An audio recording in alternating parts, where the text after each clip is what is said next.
Tips and Tricks, sebuah channel one stop tutorial. Assalamualaikum warahmatullahi wabarakatuh. Pada kesempatan ini, BKN akan menyampaikan beberapa hal yang berkaitan dengan rencana pelaksanaan seleksi aparatur sipil negara untuk formasi sekolah kedinasan tahun 2024. Namun demikian, perlu kami sampaikan, hari ini saya didampingi oleh Deputi Bidang Sistem Informasi Kepegawaian yang nanti akan menjadi narasumber untuk menyampaikan beberapa hal yang berkaitan dengan rencana pelaksanaan seleksi aparatur sipil negara untuk formasi sekolah kedinasan. Saudara-saudara yang saya hormati, seleksi sekolah kedinasan tahun 2024 dibuka untuk 8 kementerian atau lembaga penyelenggara sekolah kedinasan yang terbagi menjadi 30 sekolah kedinasan. Insya Allah pengumuman pendaftaran seleksi sekolah kedinasan ini akan dilakukan mulai tanggal 14 Mei 2024 dan peserta dapat mulai melakukan pendaftaran tanggal 15 Mei 2024 melalui portal SSC-ASN yang dimiliki oleh BKN. Saudara-saudara, untuk seleksi kompetensi dasar nanti akan diselenggarakan di beberapa titik lokasi BKN dan titik lokasi mandiri instansi yang rencananya akan dimulai tanggal 18 Juli sampai dengan 6 Agustus 2024 dan dilaksanakan sebanyak 4 sesi per hari. Dan untuk pelaksanaan seleksi di hari Jumat dilaksanakan hanya sebanyak 2 sesi. Dalam hal ini tentu BKN telah melakukan beberapa persiapan-persiapan yang diperlukan, termasuk sarana prasarana yang akan digunakan untuk pelaksanaan seleksi tersebut. Antara lain, kesiapan aplikasi SSC-ASN, mekanisme helpdesk, dan juga aplikasi CAT yang akan digunakan untuk seleksi sekolah kedinasan. Calon pelamar dapat mempersiapkan dokumen persyaratan yang diperlukan untuk pendaftaran sesuai dengan regulasi yang berlaku. Seperti antara lain pas foto, KTP, kartu keluarga, ijazah, dan dokumen-dokumen lain sesuai ketentuan yang selama ini harus dipenuhi oleh para pelamar. Sementara informasi terkait syarat-syarat pendaftaran lainnya, saudara-saudara para pelamar dapat melihat pada website masing-masing instansi sekolah kedinasan atau pada SSC-ASN. Pendaftaran seleksi sekolah kedinasan akan membuka rangkaian seleksi calon aparatur sipil negara tahun 2024. Dalam hal ini perlu kami ingatkan bahwasannya calon pelamar hanya dapat mendaftar pada satu sekolah kedinasan saja. Maka sebaiknya sebelum nanti memutuskan mau melamar pada sekolah kedinasan apa, kami berharap sudah dipertimbangkan masak-masak terlebih dahulu. Hanya sekali lagi dapat mendaftar satu sekolah kedinasan saja. Nah, sekolah untuk seleksi ini pada sekolah kedinasan akan dilaksanakan menggunakan komputer assisted test atau CAT BKN. Kita ketahui bahwa sistem CAT yang sudah dibangun oleh BKN yang selama ini dipakai untuk seleksi calon aparatur sipil negara itu didesain untuk menjamin proses seleksi sekolah kedinasan itu berlangsung secara adil, transparan, akuntabel, dan bebas dari KKN. Untuk itu, saya selaku pimpinan BKN menghimbau dan mengingatkan kepada masyarakat agar selalu waspada terhadap praktek-praktek penipuan, pencalonan yang dilakukan oleh oknum-oknum yang kerap muncul saat penerimaan sekolah kedinasan. Saya berharap supaya jangan mudah percaya terhadap pihak-pihak yang tidak bertanggung jawab untuk menjanjikan kelulusan menjadi mahasiswa atau taruna pada sekolah kedinasan. Proses seleksi ini dilakukan secara online dan tes dilaksanakan dengan CAT yang dipastikan sekali lagi transparan dan akuntabel. Saya tentunya mengajak kepada para milenial untuk bisa memanfaatkan kesempatan ini untuk bisa melamar menjadi calon aparatur sipil negara melalui formasi sekolah kedinasan. Ini kesempatan bagi para masyarakat yang ingin memilih karirnya menjadi aparatur sipil negara.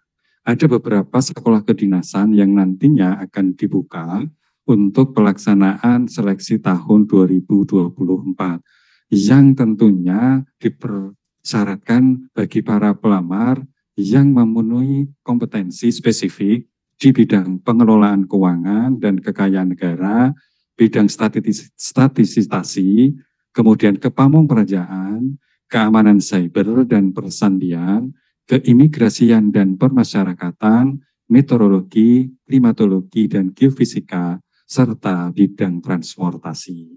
Bapak yang saya hormati, saudara-saudara sekalian, para media, ini pengantar dari saya. Untuk selanjutnya, nanti Pak Deputi Bidang Sistem Informasi Kepegawaian akan menyampaikan secara teknis terkait pelaksanaan seleksi aparatur sipil negara untuk sekolah kedinasan tahun anggaran 2024. Demikian yang bisa saya sampaikan. Bila taufiq wal hidayah. Assalamualaikum warahmatullahi wabarakatuh. Waalaikumsalam warahmatullahi wabarakatuh. Berikutnya saya persilakan kepada yang terhormat Deputi Bidang Sistem Informasi Kepegawaian BKN, Bapak Suharmen, untuk memaparkan gambaran singkat persiapan pelaksanaan sekolah kedinasan tahun 2024. Baik, terima kasih Pak Karo.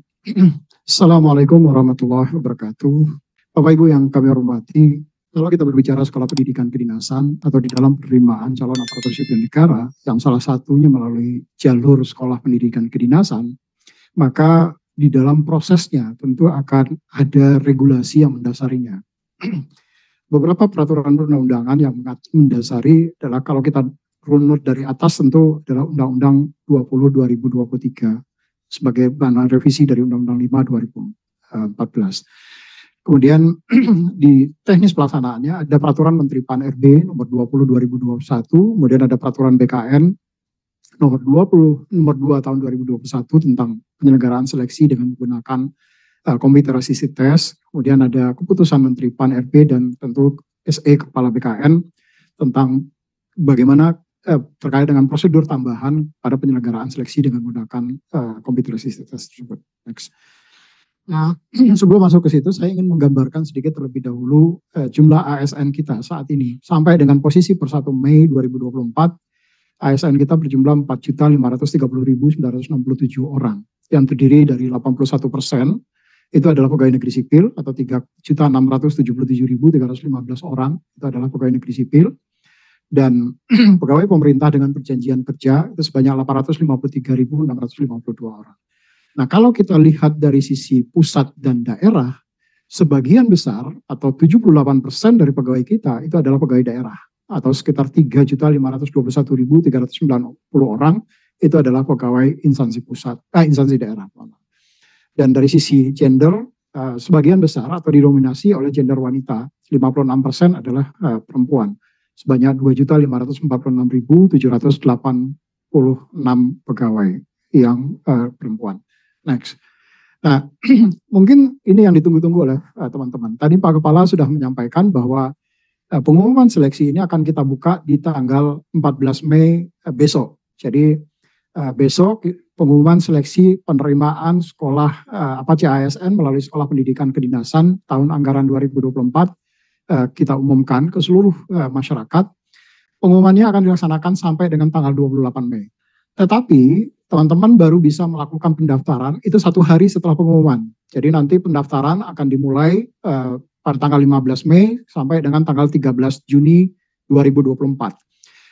Kenapa ada selisih pas 1 hari? Karena ini adalah untuk persiapan dari teman-teman, baik itu teman-teman BKN ataupun teman-teman instansi untuk mempersiapkan running terhadap aplikasi atau sistem seleksi calon aparatur sipil negara. Karena kita tahu bahwa pendaftaran sekolah pendidikan kedinasan ini akan diselenggarakan melalui secara online, mulai dari pendaftaran sampai dengan nanti pelaksanaan seleksi dan pengumuman kelulusannya. Semua dilakukan dengan menggunakan teknologi, dan tentu tidak, kalau menggunakan teknologi akan mudah untuk dicek apakah ada intervensi atau tidak. Nah, setelah dilakukan pendaftaran tentu nanti akan ada seleksi administrasi. Nah, seleksi administrasi akan dilakukan oleh masing-masing instansi, yang 8 instansi sekolah pendidikan kedinasan ini, baik itu Badan Intelijen Negara ataupun Badan Pusat Statistik, Badan Cyber dan Sandi Negara, kemudian ada Badan Meteorologi dan Geofisika, Kementerian Perhubungan, Kementerian Hukum dan HAM, Kementerian Dalam Negeri, termasuk misalnya Badan Cyber dan Sandi Negara. Jadi masing-masing instansi, termasuk Kementerian Keuangan, mohon maaf, untuk Sekolah Tinggi Akuntansi Negara. Nah, masing-masing instansi nanti akan melakukan seleksi administrasi siapa yang kemudian berhak untuk mengikuti seleksi.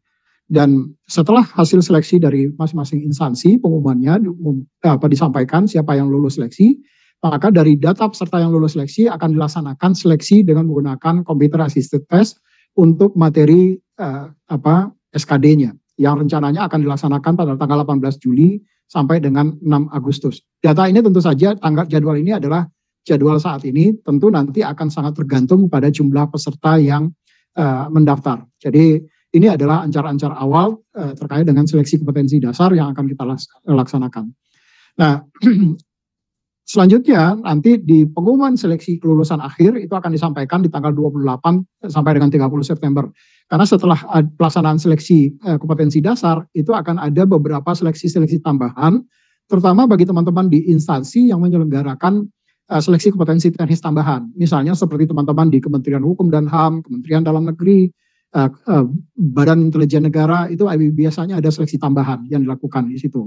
Terutama terkait dengan kesemaptaan, termasuk kemudian tes psikologi yang diperlukan oleh lembaga-lembaga tadi. Next. Nah, ini adalah 8 instansi yang menyelenggarakan sekolah pendidikan kedinasan, yaitu Sekolah Tinggi Intelijen Negara, itu ada di Badan Intelijen Negara, kemudian Institut Pemerintahan Dalam Negeri, itu ada di Kementerian Dalam Negeri, kemudian ada Pendidikan Keuangan Negara, Sekolah Tinggi Akuntansi Negara di Kementerian Keuangan, kemudian ada Sekolah Tinggi Meteorologi, Klimatologi, dan Geofisika, itu ada di BMKG, kemudian ada SIP Pencatar dari Kementerian Perhubungan, kemudian ada Pendidikan Cyber dan Sandi Negara, ada di BSSN, Sekolah Tinggi Ilmu Statistik di Badan Pusat Statistik, serta Politeknik Ilmu Masyarakatan dan Politeknik Ilmu Keimigrasian di Kementerian Hukum dan HAM. Next.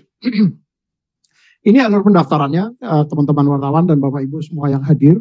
Nanti masing-masing peserta atau calon siswa itu mengakses portal pendidikan kedinasan atau yang URL-nya atau alamatnya adalah https://dikdin.bkn.go.id. Nah, dari portal ini kemudian masing-masing calon peserta akan membuat akun terlebih dahulu. Setelah mereka membuat akun, mereka baru bisa login dan melakukan pendaftaran. Nah, tadi Pak Kepala sudah menyampaikan, tolong berhati-hati betul pada saat akan memilih mereka akan masuk atau mendaftar di mana. Pastikan betul, jangan sampai nanti mereka sudah final, kemudian baru berganti pendaftarannya. Kalau sudah final, maka tidak bisa lagi dilakukan penggantian. Dan kalau yang bersangkutan ternyata kemudian tidak berkenan di sekolah yang dipilih, maka tentu saja mereka akan gugur dengan sendirinya. Jadi berhati-hati, karena seluruh peserta tadi sudah disampaikan Pak Kepala hanya bisa memilih satu sekolah pendidikan kedinasan. Nah, setelah melakukan pendaftaran, maka dilakukan pengecekan resume dan mencetak kartu pendaftaran. Nah, dari hasil tadi setelah mereka final, akan dilakukan verifikasi dan validasi oleh teman-teman di instansi. Kalau sudah dilakukan seleksi administrasi, maka nanti akan ada menentukan lulus atau tidak lulusnya dari seleksi administrasi. Kalau lulus, baru kemudian dilakukan pembayaran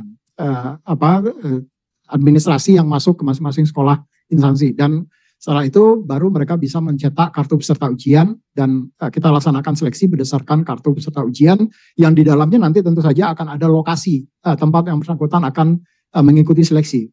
Nah, lokasinya kami akan menggunakan seluruh titik lokasi yang ada di BKN, termasuk kantor pusat. Jumlahnya ada sekitar 36 titik lokasi, 1 di kantor pusat, 14 di kantor regional, dan 21 di kantor UPT BKN. Jadi total ada 36 titik lokasi. Nah, tentu teman-teman atau masyarakat yang akan mengikuti bisa mendekati titik lokasi yang ada di Badan Kepegawaian Negara di 36 titik lokasi tadi. Next. Ini pendaftarannya, nanti kalau mereka sudah membuat akun, mendaftar melalui menu daftar strip dikdin BKN Go ID, dan tadi hanya bisa mendaftar di satu program sekolah kedinasan. Dan kalau peserta seleksi penerimaan mahasiswa ini diketahui mendaftar lebih dari satu sekolah pendidikan kedinasan, maka yang bersangkutan akan dinyatakan gugur. Jadi hati-hati betul, jangan mencoba-coba buka akunnya di 2 tempat, karena pasti akan langsung terdetek oleh sistem. Kalau yang satu pasti akan langsung digugurkan oleh sistem. Nah kalau itu yang terjadi, jangan sampai nanti yang digugurkan oleh sistem itu adalah yang bukan pilihannya, karena tadi awalnya hanya mencoba-coba, tapi karena dia terregistrasi di 2, maka dia akan digugurkan salah satunya. Next. Ini jadwalnya tadi 18 Juli, ada 36 titik lokasi yang akan kita gunakan untuk pelaksanaan seleksi ini. Nanti apakah kita masih memerlukan titik lokasi mandiri instansi atau tidak, itu akan sangat tergantung pada banyaknya jumlah peserta. Biasanya dulu ada teman-teman di Kementerian Perhubungan ada beberapa titik lokasi mandiri yang digunakan. Nah, kami nanti tentu akan bersama-sama dengan teman-teman di instansi untuk memastikan apakah kita perlu membuka titik lokasi mandiri atau tidak. Kalau pesertanya ternyata luar biasa banyak dan waktu kita terbatas, tentu opsi untuk titik lokasi mandiri ini akan mungkin dilaksanakan. Next. Ini jumlah soal Bapak Ibu semua, sebagaimana juga penerimaan di calon aparatur sipil negara di sekolah pendidikan kedinasan. Soalnya juga ada 110 soal yang terdiri dari tes karakteristik pribadi itu ada 45 soal, tes intelijensi umum 35 soal, dan tes wawasan kebangsaan sebanyak 30 soal. Kalau untuk TKP itu nilai ambang batasnya atau passing grade-nya itu minimal 156 dan nilai kumulatif tertingginya adalah 225. Nah di TKP ini itu tidak ada nilai yang kalau mereka tidak menjawab baru hanya mendapat 0. Tetapi kalau dia menjawab maka dia paling tidak mendapatkan nilai 1. Karena kalau kita berbicara karakteristik pribadi, maka yang dilihat adalah kecenderungan yang bersangkutan. Nah kalau kecenderungan tentu kita tidak bisa melihat hitam putih di situ. Karena kita akan melihat apakah seseorang itu memiliki pribadi yang lebih melayani masyarakat atau lebih jauh dari konteks untuk melayani masyarakat. Maka yang dilihat kecenderungan. Sementara untuk tes intelijensi umum dan wawasan kebangsaan, maka di sini adalah benar dan salah. Kalau benar dia dapat nilai 5 dan salah dia dapat nilai 0. Kalau dia nggak menjawab tentu juga dapat nilai 0. Waktunya alokasinya adalah 100 menit. Ini juga nanti yang ada kaitannya dengan yang tadi disampaikan oleh Pak Kepala, dengan jumlah waktu yang dialokasikan 100 menit per setiap sesinya, maka kita hanya bisa melaksanakan pelaksanaan seleksi ini itu di hari Senin sampai dengan hari Kamis itu selama 4 sesi, tapi di hari Jumat karena terpotong dengan waktu pelaksanaan sholat Jumat, maka kita akan melaksanakannya hanya 2 sesi. Setelah termasuk juga perhitungan proses registrasi dan pemberian PIN peserta, kemudian mekanisme penitipan barang, melakukan body checking, peserta masuk ruang tunggu yang sudah disterilkan dan pemindahan peserta dari ruang steril ke ruang ujian. Ini sebabnya kenapa kemudian hanya bisa 4 sesi maksimal dilaksanakan. Dan itu pun kalau 4 sesi itu sudah jam 5 lebih selesainya, jam 5 lewat 10 menit setiap harinya. Nah terkait dengan keamanan di dalam sistem seleksi, next saja, next lagi. Nah, sebelumnya. Jadi di sistem seleksi ini kami di BKN selalu berusaha untuk mencoba untuk meningkatkan kualitas keamanan dari sistem. Mulai dari kita menggunakan fingerprint untuk CatOS-nya ya, melalui ID. Kemudian kita juga menggunakan tentu saja terkait dengan face recognition yang selama ini sudah selalu kita gunakan. Termasuk juga kita akan menggunakan beberapa CatOS. Jadi sistem operasinya itu CAT ini hanya bisa berjalan di sistem operasi yang disiapkan oleh BKN. Dia nggak bisa jalan di OS-nya Windows, dia tidak bisa jalan di OS-nya Linux. Dia hanya bisa jalan di operating system yang sudah dimodified sedemikian rupa oleh BKN sehingga dipastikan tidak akan bisa jalan di OS-OS yang lain. Termasuk juga kita melakukan IT security assessment yang bersama dengan teman-teman di Badan Cyber dan Sandi Negara. Dan yang paling penting adalah kita kalau ada potensi pihak-pihak lain yang kemudian melakukan cheating, maka ada sistem blocking internet yang kita lakukan sehingga potensi disalahgunakan oleh pihak-pihak yang tidak bertanggung jawab itu bisa kita blok dari awal untuk mengantisipasi misalnya remote access yang digunakan oleh orang-orang yang tidak bertanggung jawab. Saat mereka melakukan pengecekan, kita bisa menyimpan seluruh recordnya di BSRE untuk memastikan bahwa dokumen yang dikeluarkan itu adalah dokumen yang valid dan bukan dokumen yang dipalsukan oleh para peserta. Itu mungkin Pak Kepala, Pak Karo, beberapa hal yang dapat kami tambahkan terkait dengan pelaksanaan seleksi pendidikan sekolah kedinasan ini. Terima kasih. Assalamualaikum warahmatullahi wabarakatuh.